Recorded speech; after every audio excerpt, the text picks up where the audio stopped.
Hey, hunting family, welcome back to Tracks and Tackle. We got a good one for you tonight. Thanks for joining us. I am hanging out in my new studio, and we got a couple of fun friends to bring onto the show here with us tonight. I'm going to start with my main man, Kris. Kris, how you doing, man? Cheers, buddy. How are you? Enjoying summertime. Yeah, man, loving life, living the dream. That's right. Normal. I like So your tonight we've got Lee coming on with us again. Lee Boner, how you doing, brother? What's going on, guys? I'm doing good. Doing good, living the dream, That's enjoying right. summertime. The Yep, band's spending back time with the together. We got Lee kids. back on.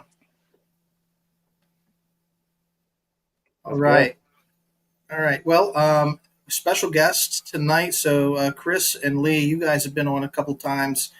Familiar with representing 3B Outdoor Club, but tonight I got a special guest, close friend of mine, Tina Hall, and her program is 22 Ginger, bringing a lady onto the show tonight. So Tina, welcome to the show. Thank you. Tina is our comedian, and she said we had to feminize it, but we can call her a wise ass. She's the wise asset. So appreciate you hanging out with us tonight and spend a little bit of time. And certainly we want to plug what you do.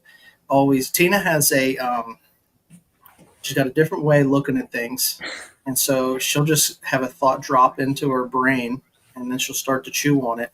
And sometimes it goes down a comedic path. So appreciate you hanging out with us tonight, Tina. Thanks for having me. What's going on, boys? You see a dog ready to dive in. We had to take an alternative path tonight, but we're glad to do it, right?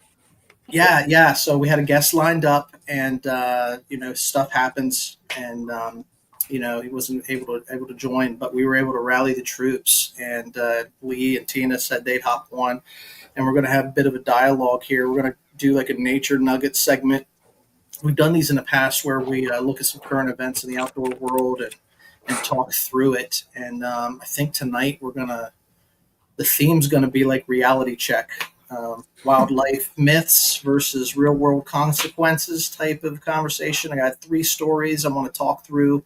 We're gonna hit scent as we're bow hunters like me. The cover scent versus the tools that we use to throw a deer's nose off. Found a pretty cool article. It's just a string of different articles that talks about that, and they actually compared the cover scent, and they used a drug sniffing canine to experiment, with what works best. And so we're gonna talk through that. We're gonna talk about poaching because it's that time of year where you got a lot of spotlighting going on, and there was recently a pretty big poaching ring busted down south. So we're going to cover that story. And then the story that really caught my eye that got us thinking about let's just do some current events tonight is I saw an article, and I sent this to Kris the other day, about a grizzly charge, and some guys had to defend themselves with just their handpiece. So we're going to get into that. We're going to cover that and a lot more, but that's the lay of the land. So before we get into it, Kris, what's new with you, brother? Just diving into summer with the family and kids. I don't know if you guys have noticed, but I helped Ron decorate his new office studio via Pinterest and the keen eye that I have. So you guys It looks are great, welcome for Ron. that. So Looks like he has, yeah, all right. a Let's little get halo into right now. it. It does look nice over my head, but so I had for the summertime moved from my office here downstairs because I had more space and I could really just be spread out and set up a couple monitors and maybe be a little bit louder in my downstairs for recording. But with this humidity and everything, I was starting to get some dust down there. And so I told Kris, like, man, I got to move up into the office, but I got to do something with that backdrop because my wall behind me, if you watch any of our old episodes, is pretty blank. And so Kris has the decorative eye, man. When you got skills, you got skills. I'm really Yeah. digging the light behind the ear mount. Yeah, I That's think cool looking, I want to get some accent lights for behind the guitar. And That'd then look the really question is Hmm. over here, like, is this too empty? Because I'm a minimalist, and if you look behind Kris, you see like there's not much wall that's not covered behind I'm him. not. So I'm we not. But are. he did his office much more masculine than yours. Like, are you threatened by Ron's masculinity? Or I'm just kidding. No. I'm kidding. No, Now, that's not Kris a is the thing. guy's guy too. My office at work, is Tina will share. Like, it's definitely I'm a minimalist. Like, there's not a lot of stuff on my Mhm. walls. So anyway, that's the question. Are we lacking? Do I need to add some more, or is there balance? I think Maybe Kris would just- agree with me. I think there should be a duck right there. Yes. Well, Actually, I know some can't guys see that like to hunt duck. They might be able to help me out. Hey, we'll hook you up. Did you hang your trout up? He's got a really cool trout mount. Ooh. Cool. Yeah, so I was thinking Yes. about maybe putting my trout mount over my one shoulder. So, all right, that's the feedback. So for those that are watching and listening, they could probably give a rip less about what's on my wall. So, Lee, it's been a couple months probably since you've been on the show, man. How lots changed. I finally moved into the other house. That's all done. I've just been preparing for deer season. If you guys have been watching my Instagram reels, I've got the cameras out, got a little feed site going on. I'm Just trying to jealous. see just trying to see what's in the area.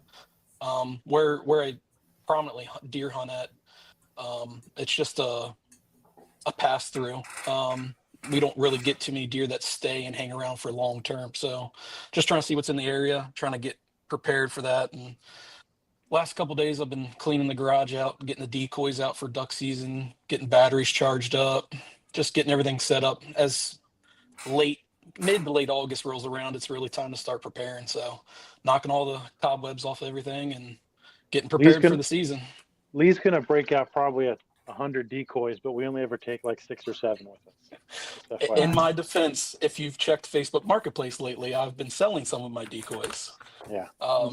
There's been some stuff that I just need to go through, and over the years you accumulate, and now it's just time. Now that I'm in a new spot, it's time to go through Now's the some time to stuff. do it, right? Yeah, Yeah, do some spring cleaning in late summer. It's one of those things when you get into it, like anything, whether it's this or golf or whatever your hobby is, that you feel like you got to buy everything and do all the stuff, and then you get into it and you realize you don't need all the stuff that you thought you had to have, So I'd rather have it, not need it. Well, do you you're mind if I the ask? minimalist. Oh, Yeah, Do you mind if I ask what's the distinction between different decoys? Like, what makes one better than another? Lee likes fancy things. So Okay. they rag on me because when I was buying decoys, I was buying all of a certain brand, and that brand was Avian X, which in my opinion is one of the better main makes of decoys. And there's 30 different manufacturers out there that make decoys.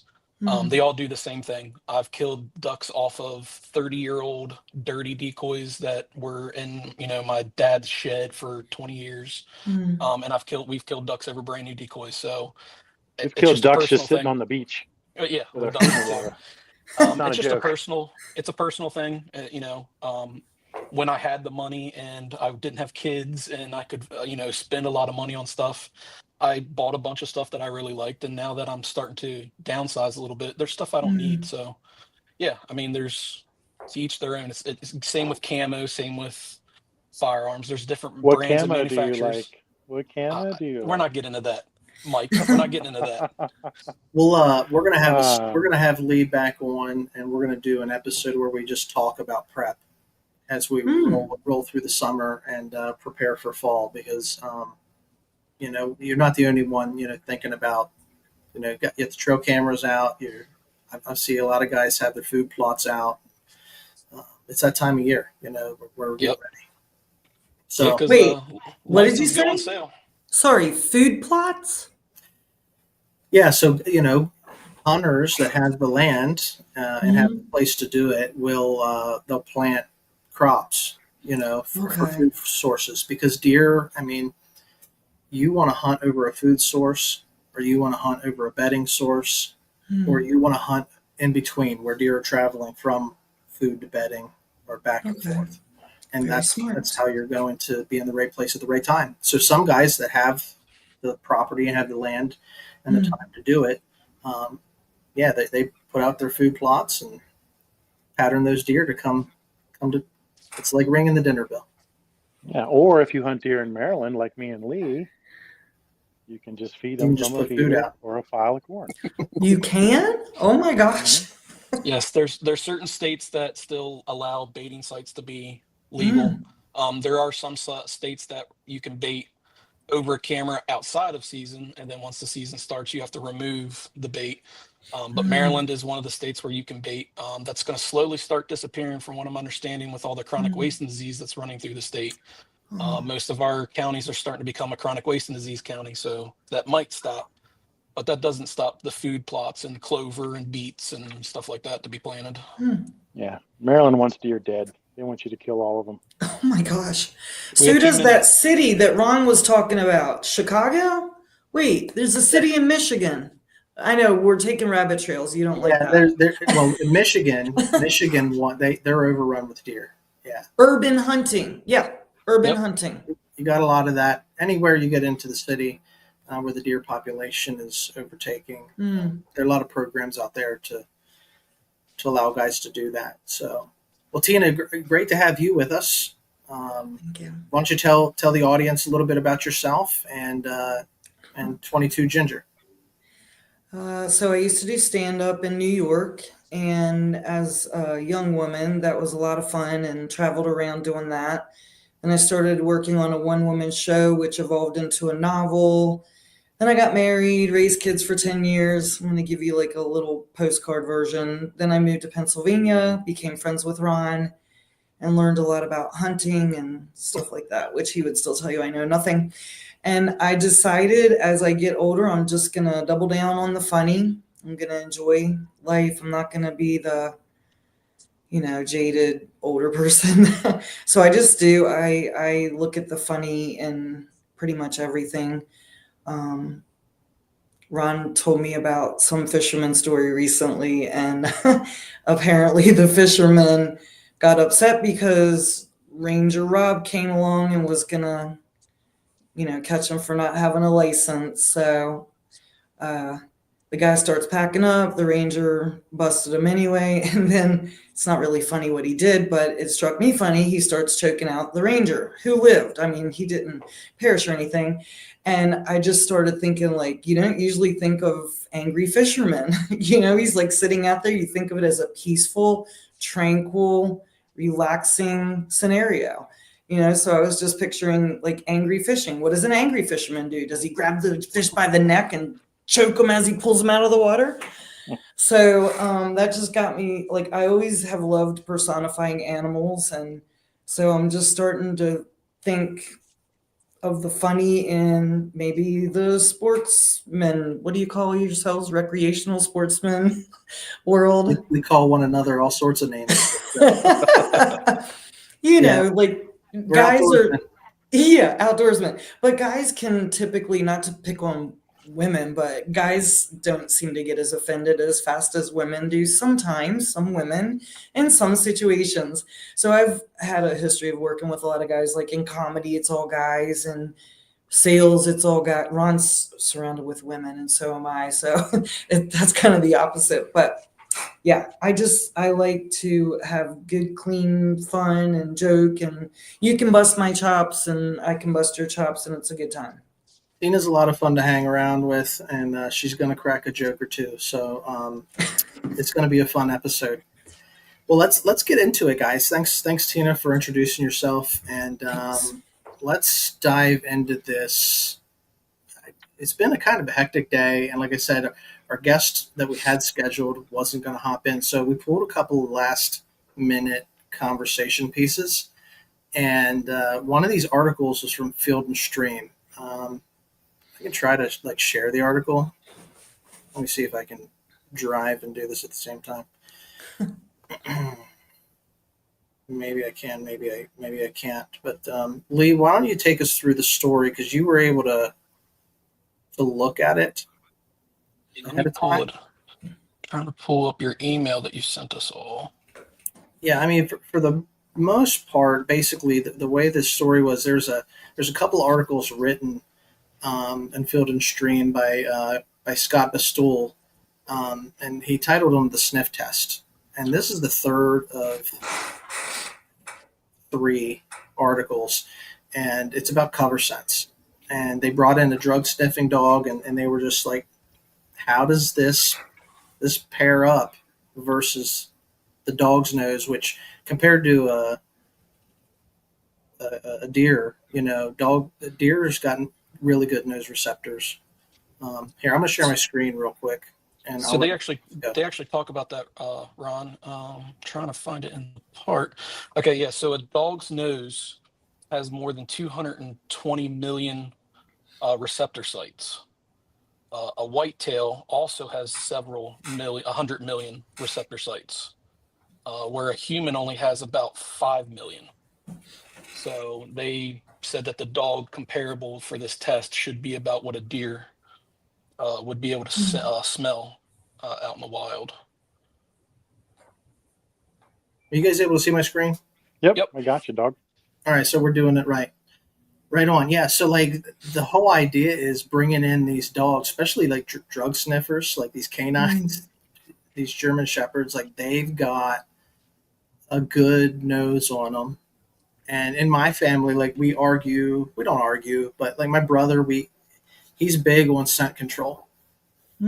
So Brady calls him the scent warden. And so, like, I was brought up, he taught me a lot of that I know about hunting. And so, like, we're really tough on our scent, and because we want to kill mature deer. But yeah, let me go through this a little bit. You touched on dogs' noses, more than 200 million olfactory receptor sites, and so they brought this dog in, and they test one was no cover scent. So they heated up the human scent. They put in these boxes, I guess. They plywood boxes 4x4x4, and they're spaced evenly in 2 rows across a large field. And so test 1 was no cover scent.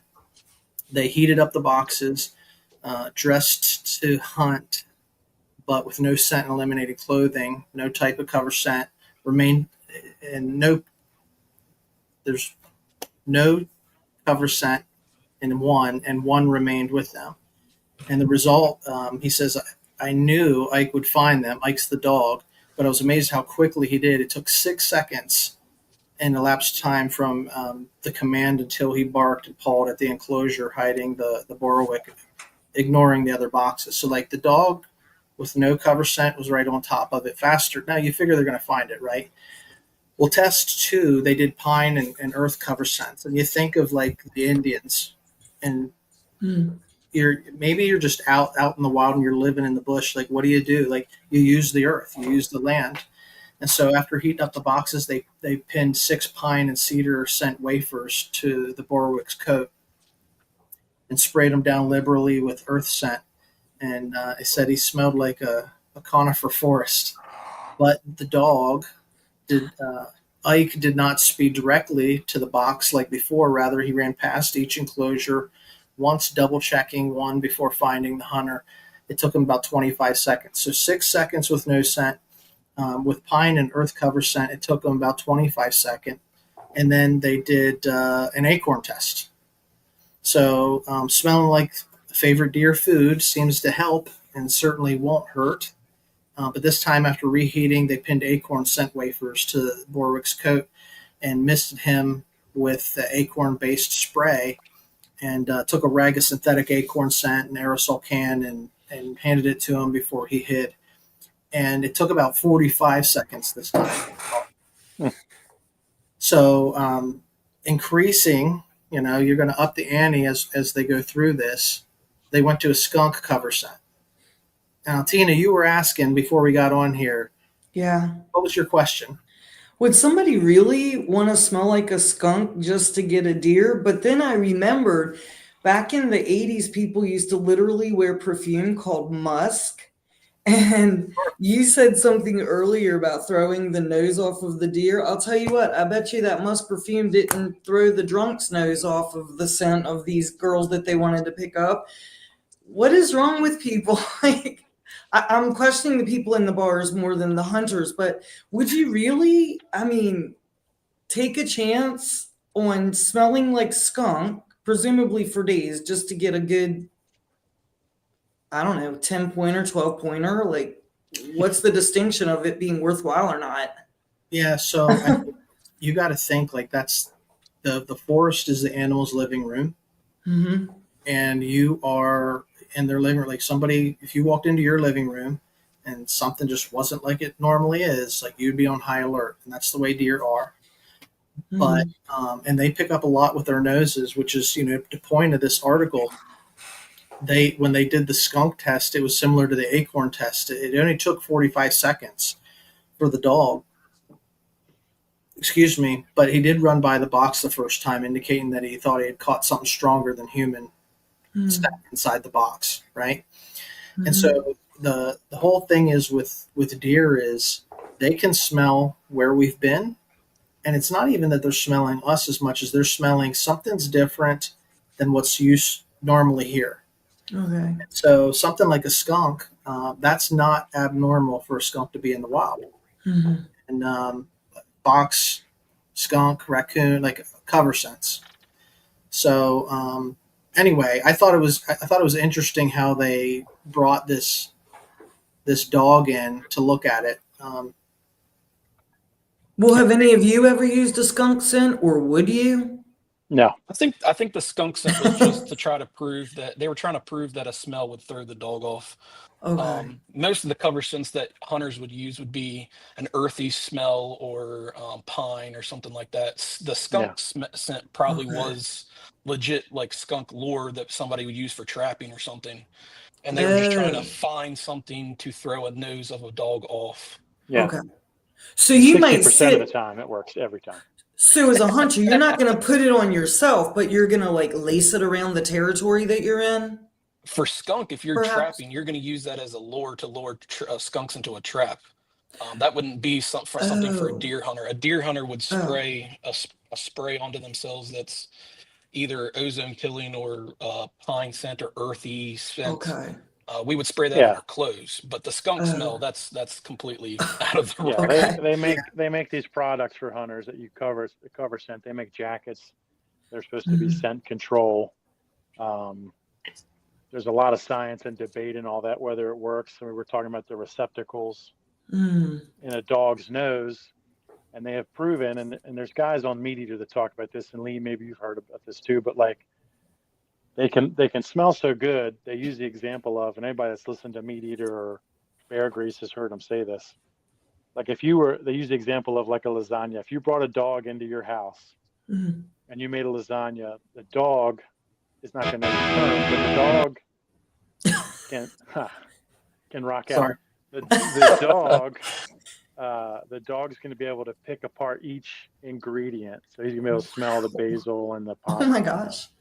So they're saying that with that argument that a lot of these scent covers aren't really covering up your scent. They're just making you smell like a pine scented human. Does that make sense what I'm saying? Like some of the argument is they can still smell you and this. The whole purpose of this test, what they came up with was, even though that they were increasing the fragrance of the cover scent, right, the dog still found the person. Yeah. Right. And they're saying like a buck is going to find you eventually. You're just buying time. Yeah, you're just buying time. That's all you're doing. Yeah. So kind of like the teenagers sneaking in, they've been drinking and smoking all night long. Like your mom or dad, they can smell it from the bedroom on the second floor. Like they gotcha. You're nailed. They know. That's actually good. I've been out west where, it's not the urban area like these guys are. They're used to hearing people. They're used to hearing lawnmowers and trucks and stuff like that. And I mean, everybody in this conversation has had an uncle or a brother that smokes and shoots a deer every time, right? Smokes the whole time in the truck. Yep. Their truck smells like a sweaty butthole anyways when they get out of there from hunting season, right? But like they get a deer. But I've gone out west where they don't have human contact, and my dad swears that you need it out there. Now, to the adverse, I was sitting out there talking, and a deer walked up within like 5 yards of me. I couldn't shoot it because of their size specifications out there, but like I think the animal's going to do what the animal's going to do a lot of times, right? I mean, we've all seen that, and you can predict right, and they're going to go left, no matter what covers or scents or expensive camos that Lee wears. I'm Well, just and you bring poking it the up. bear with you, buddy. No, you're good.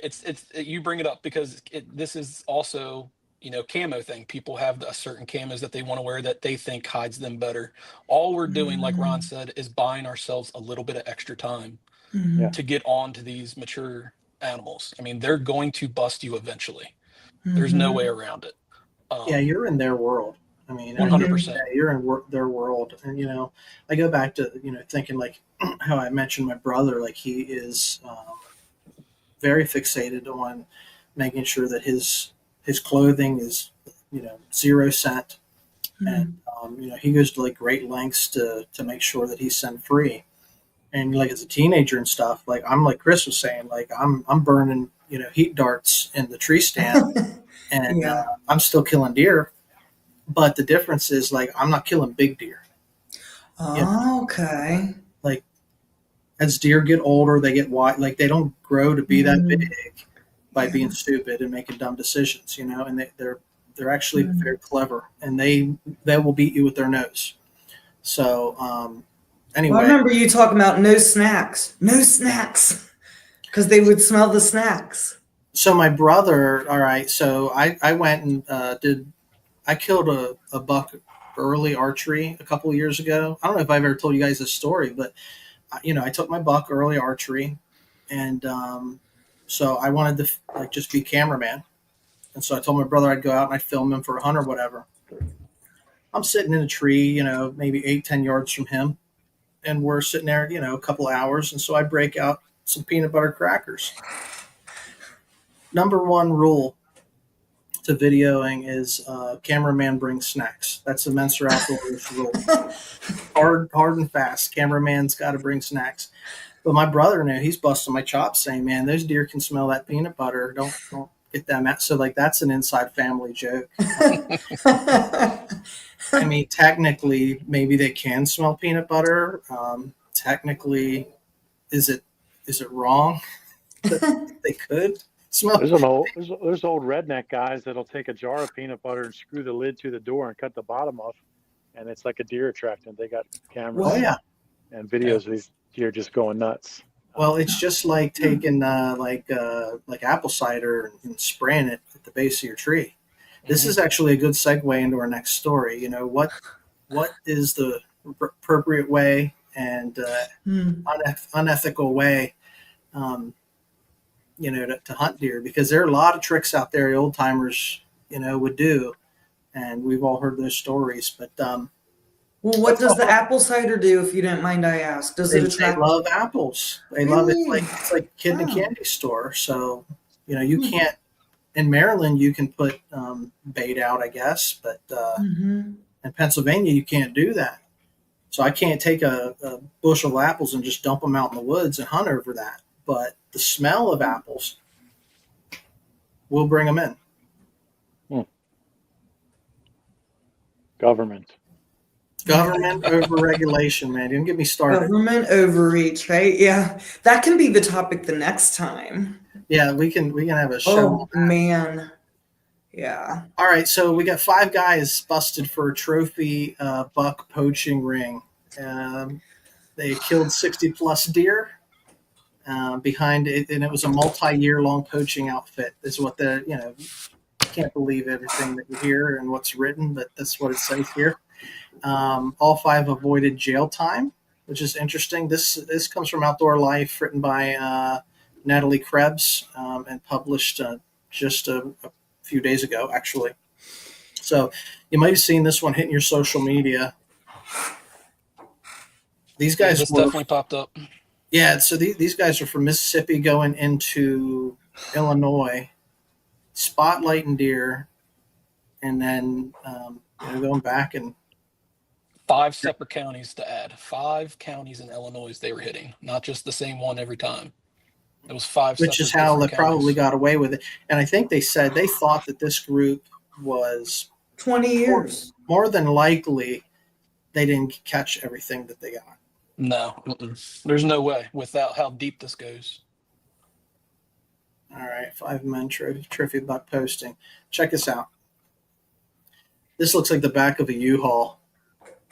That was all the deer that DNR confiscated from them. So I mean, this is insane. I mean, and not just deer, but you can see turkey mounts and definitely like some super non-typical stuff, which I know you get out in Illinois. That's real hunting out there. But let me read through this real quick, and then you guys can chime in. 5 Mississippi men been sentenced in federal court for their roles in a long-running poaching and wildlife trafficking operation that targeted trophy-class whitetails in southern Illinois.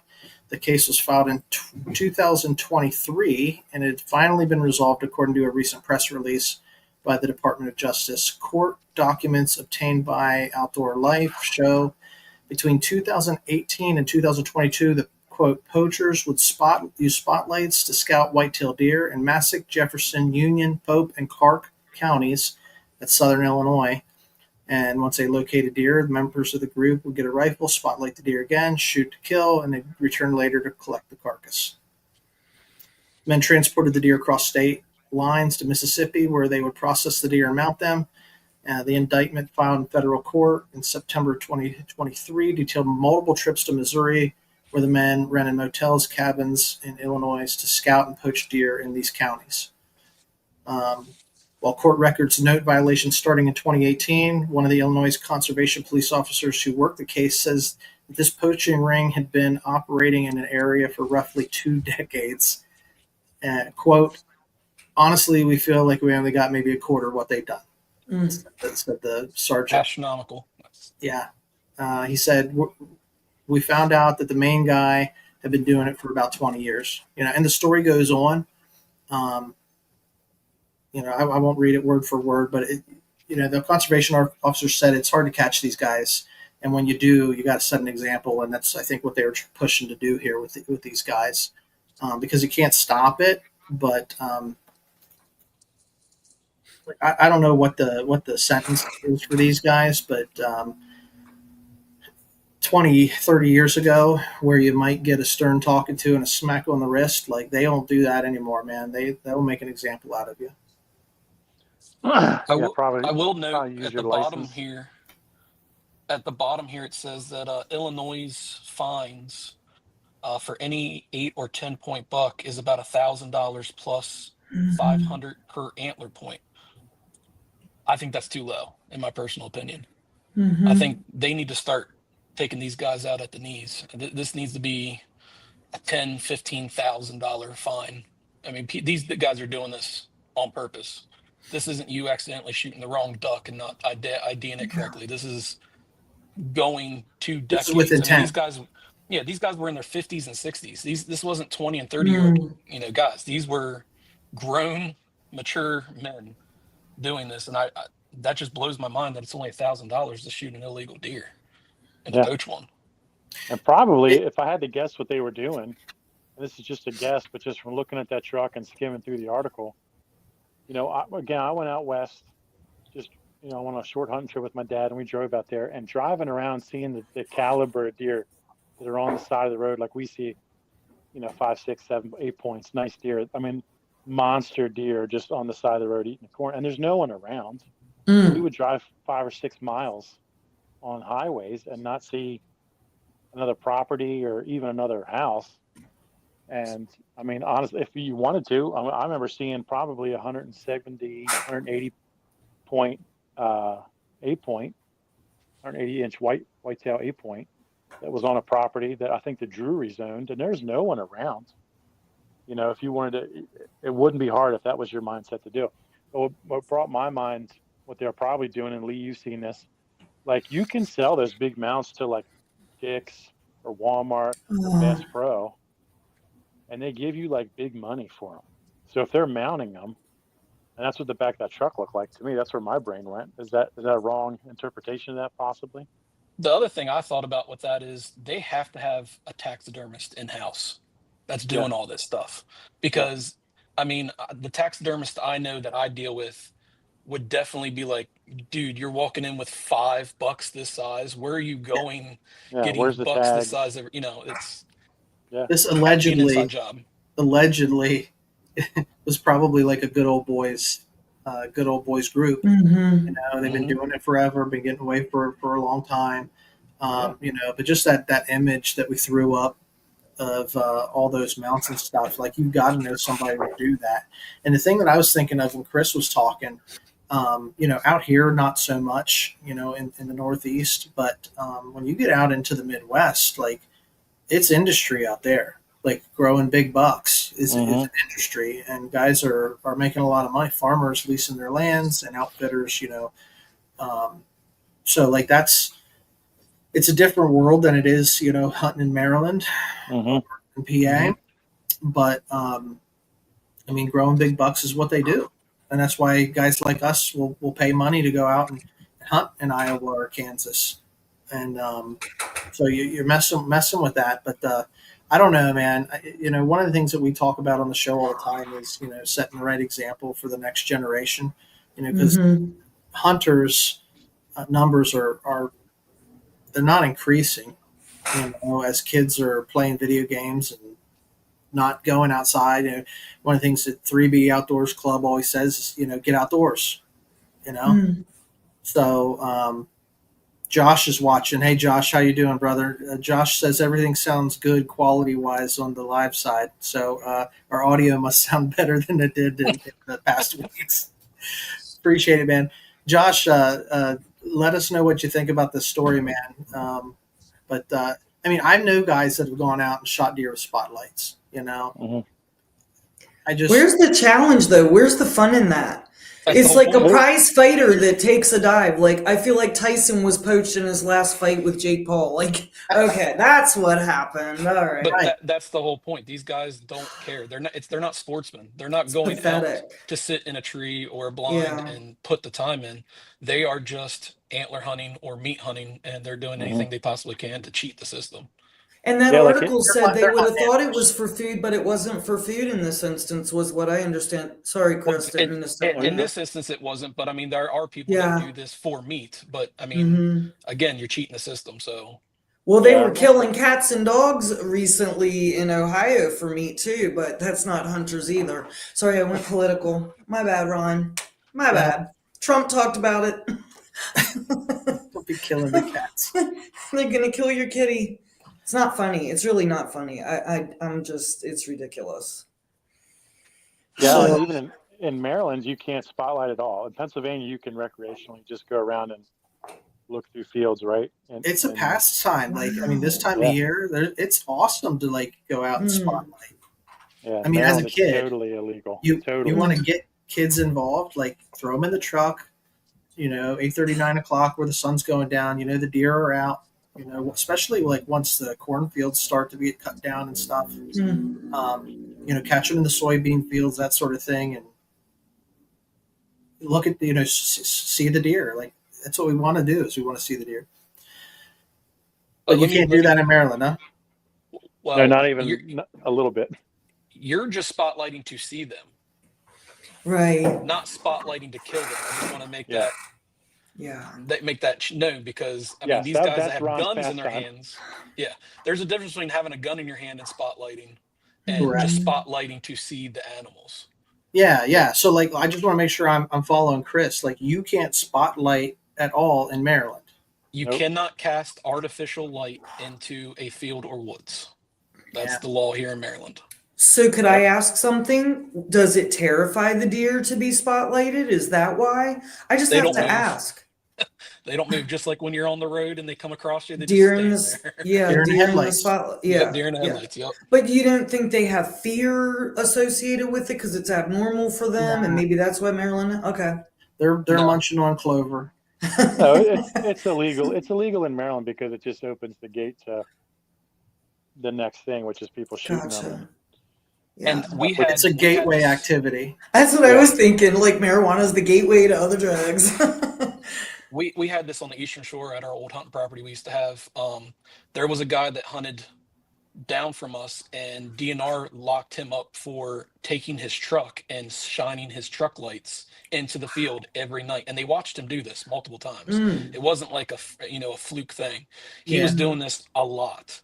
And they locked him up for casting artificial light into a field because he had a gun in the truck, sitting in the window back in the day where we used to roll around with our rifles in, our back windows.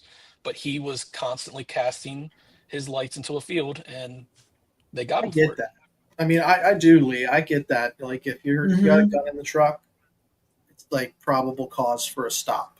And I agree. That's where I think Maryland's a little strict with it. I mean, if I want to go to the farm with my son with a spotlight, I mean, there's no difference than spotlighting for raccoons in a tree, right? At night. So I get that, but I think Maryland's just trying to cut it and nip it at the butt before it turns into a bigger situation, because evidently people can't be adults about this and be civil about it, so they end up poaching. Well, it's like I've said it probably 5 times in the last 2 or 3 episodes, but I'd rather self-regulate than be told what I can and can't do. But some people can't do it. Some people ruin it for the rest of us. They can't regulate themselves. Yep. All right. Well, that's like that's another Maryland, Pennsylvania. I didn't know you couldn't do that in Maryland. Nope. Yep. Are you not allowed to ride around with your gun in your window? They used to do that in North Carolina too. Are we allowed to here, Ron? Times have changed, so you're going to get somebody's going to be up in arms if they see you. Yeah, you can break down like constitutional rules and laws. I was going to say, technically, my Constitution says I can carry. Yes, you're allowed to have a weapon. You're allowed to bear that. Is each state different? Yes. Are they going to lose their minds? We go hunting and we have shotguns in the truck and cases in the back seat, right? We do certain things. That's not illegal, but no. But like you said, they're in a case, they're put away, they're not in your lap while you have a spotlight sitting in the front seat of your truck. I just want to point out that I mean, I don't know how you guys feel about this, but I'm blown away that they didn't serve jail time. Yeah. That surprised me. I really feel like the states need to step up and set an example with somebody when it comes to this. I mean, this wasn't 1 or 2 deer poached. This was hundreds of deer poached. So the fine that they got and they got probation. It just blows my mind. I also like Kris said earlier, I want to know if they lost their hunting privileges. Because in Maryland, if you get caught in Maryland for this, you're losing your hunting license for a set amount of time or the lifetime. Forever. It depends on how the judge wants to sentence you. And some of that sentencing will go into, and Lee, this from working in central booking, not allowed to possess firearms, not allowed to have certain magazines, not reading magazines, ammunition magazines. Those are charges that go with that. Obviously, if they're going to take their licenses away, they don't really care about that. So is that a punishment, or is that goes into they're still going to poach no matter what, because they broke the law either way. So having a license really didn't stop them from the get-go. But I wonder what that, like in Texas. I know in Texas you a lot of fishing and hunting laws you break, you lose it for a year or 2 or 3 depending on what the judge deems fit for you. So it didn't talk about that in here, but I was just wondering what that'd be something I'd have to look into, what if they did lose their hunting privileges for those states. Well, that's exactly what I was thinking. I was wondering if they lost it, because I mean, I think in PA they'd crack down on you for something like that. Completely different area out there. Like, some guys have the money to pay $1,000 a point, $500 a point over 10 point. Like, I don't got the money to do that. Yeah. Well, it's just inhumane, and if they'll do that, what else will they do? Like, if they get away with this, what's next? Right. That's how I'm thinking. Sometimes you do what you do because you can get away with it. Sometimes you do what you got to do because you're in a pinch. And I'm going to segue into our last story here, where we got some Alaskans that stopped a charging grizzly at 5 yards with their 10 millimeter pistols. Would not want to be in that situation ever. You can't take out grizzlies unless they're threatening your life. Wait, And they say brown lay down and black. What is the rule? You told me. Never go back. no, that's not what they say around here. With the black bears. It's brown lay down, white good night. Oh. Yeah. What do they say Polar about bear's black just bear? going to kill you. Polar bear's just going to kill you. Yeah, I mean Yeah. black bears, they want you to get big, but I don't know what to say. I thought you were the one that told me that, and it rhymes. Drop I it in think. the comments. Yeah, drop it in the comments if you're watching. Like black is get big. But a Brown lay down. grizzly is technically brown, and they sure weren't supposed to lay down. No. So listen, this I'm gonna read through this one. And two hunters scouting for moose accidentally walked right into a moose kill, and you know what brings in bears? Moose kill. Mm. So they got about seconds to stop a massive bear that charged straight for them. That's the bear paw, the bear claw. Incredible animals. I mean, they're massive. And let me get into this. This is also from Outdoor Life. The smell of death gets your attention, especially when you're walking through thick alders and brush in grizzly bear country. The piercing odor usually means one thing: a bear kill is nearby. Bear defense is a popular topic, and many hunters have imagined scenarios where they may have to fend off an aggressive bear with their handgun, undoubtedly clearing their meticulously oiled leather holster in the nick of time to perfectly place a single cast 44 mag slug squarely on the bear's head, sending him skidding to a final stop within spitting range of their chewing tobacco. Reality rarely lives up to romanticism, however, and survival of real-life aggressive bear encounters has a lot more to do with basic, sometimes mundane principles, and that truth. So, the close scrape. On Saturday, a good friend, the writer, and his hunting partner were scouting a remote river for promising spots to hunt moose. They left their boat to hike about a mile to a high point and look over the surrounding area for good calling locations. The pair was walking through the thick alders and young birch trees. They caught a fleeting whiff of something dead. Brett and Andy remained alert but kept walking forward. Proceeding about 100 yards, the foul stench hit them again. They froze. They look around, sensing they were near the kill. Andy drew his 10 millimeter Glock G20. Brett drew his G20. Andy pivoted left and said there was a bear on top of him. So Brett told me that Andy said he turned and saw the huge grizzly's head rise from the brush 10 yards away. The boar locked onto him and laid its ears back, which is not a good sign.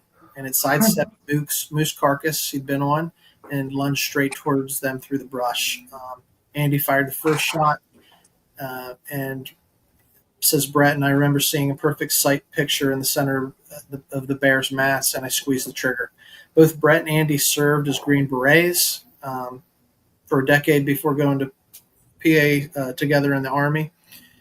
Brett credits his years of service using the 9mm Glock G19 for being able to fire rapid controlled shots. I'd say like being cool under pressure. It's a nuts story right there. I mean that's not a small bear. Happens fast, take longer to tell the story. Brett says the bear's charge opened at full run and covered about 10 yards in a second or two. My goodness. Um, What do you think he weighs based on the size of it? I don't know, Lee. What do you think, man? That's easily 800 or 900 pound bear. Oh my gosh.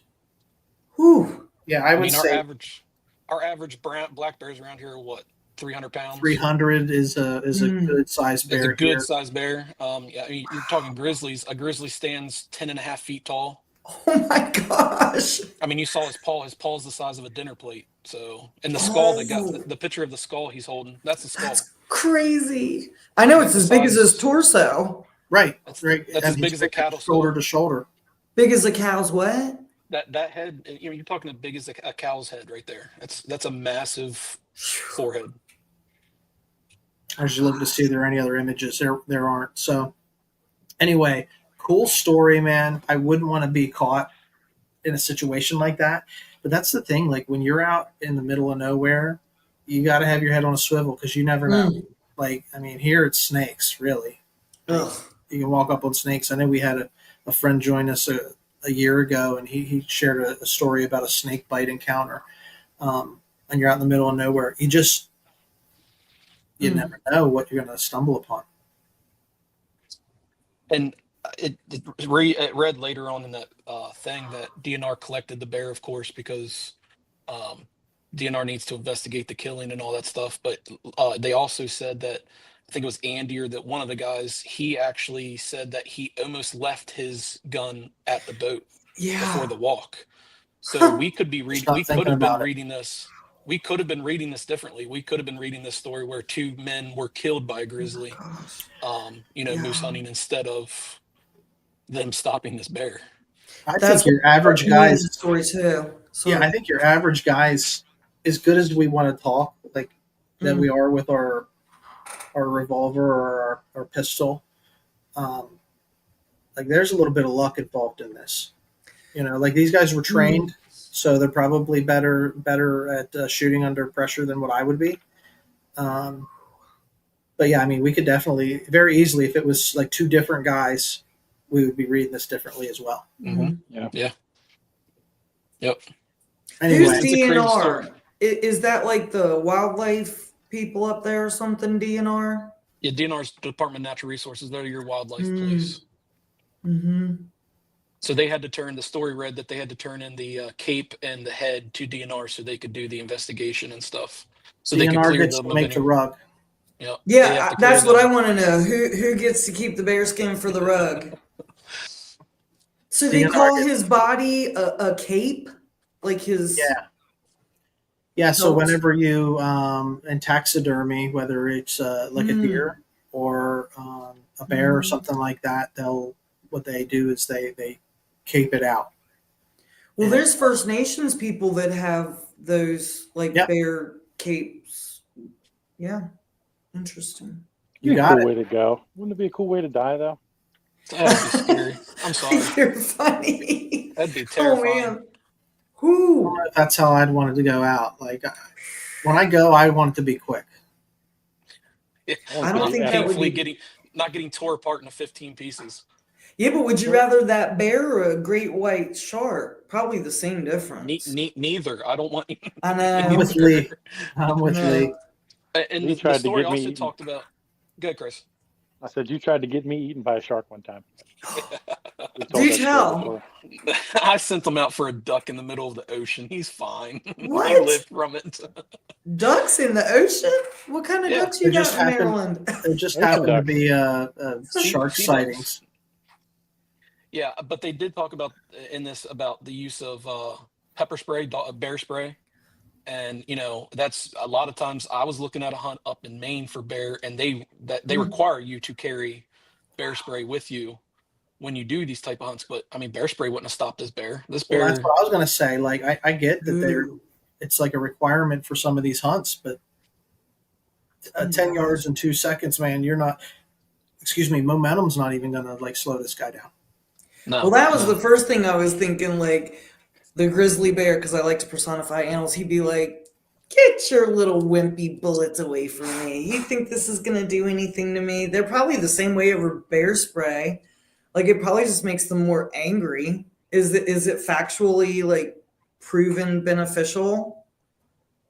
I mean, I know people that have sprayed black bears that the black bear then moves away, but black bears are more scared of humans than anything. You're in grizzly territory. Grizzlies aren't scared of anything. They are top of the food chain. They're not gonna run away from you. They're going to investigate you. Yep. So well, and the other thing is, animal. I mean, you don't mess in the wild. You don't mess with somebody's food source, because the saying, "The strong will survive." It's the survival of the fittest. And, that's these guys, like they popped up on that food source, and the bear was into it, man. He's just like defending his spot. So like you can't hold it against a grizzly either. You know, like Yeah. nature is Yeah, I what mean, it is. it's a crappy thing that it had to happen, but I mean, at the Right. same time, they're protecting themselves. Self-defense in Mhm. this situation, they did what they had to do. So it's just like the second story where we talked about those poachers. You know, those guys were doing some illegal activities, Mhm. and we were talking about well, I wish the state would come down harder on people that did that sort of stuff.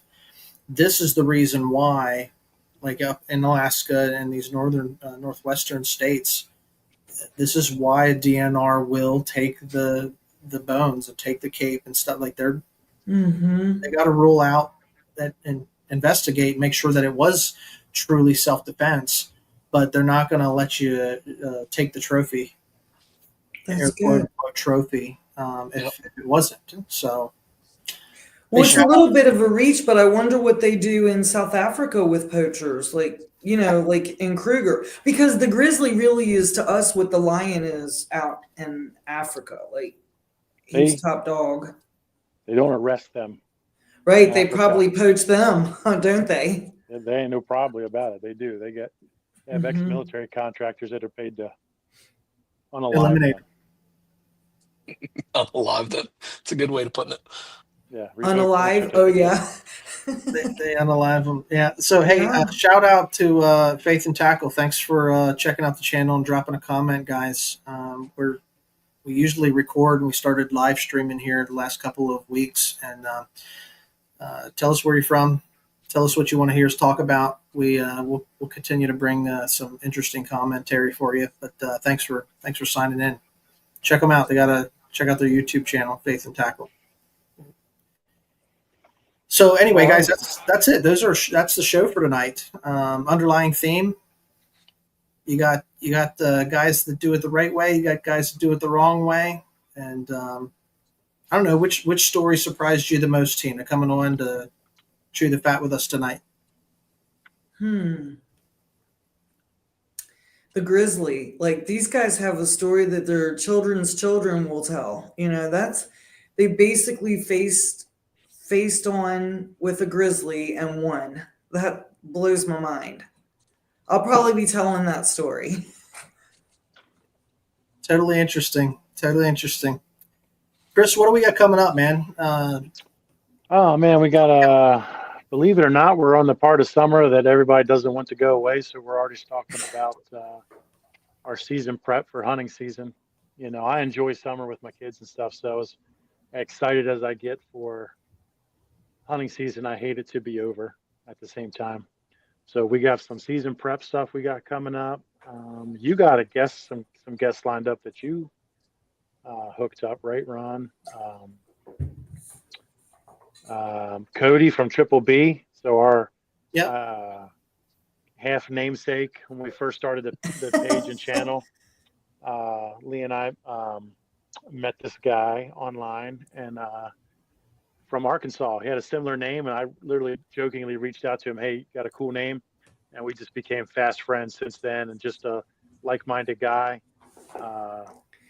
from way down South Arkansas. Loves to shoot big deer and go fishing with his kids and duck hunt. He's coming on in a couple weeks. So shout out to Cody from Triple B. He's going to come on. I think Lee, you're going to join us for that one too, right, buddy?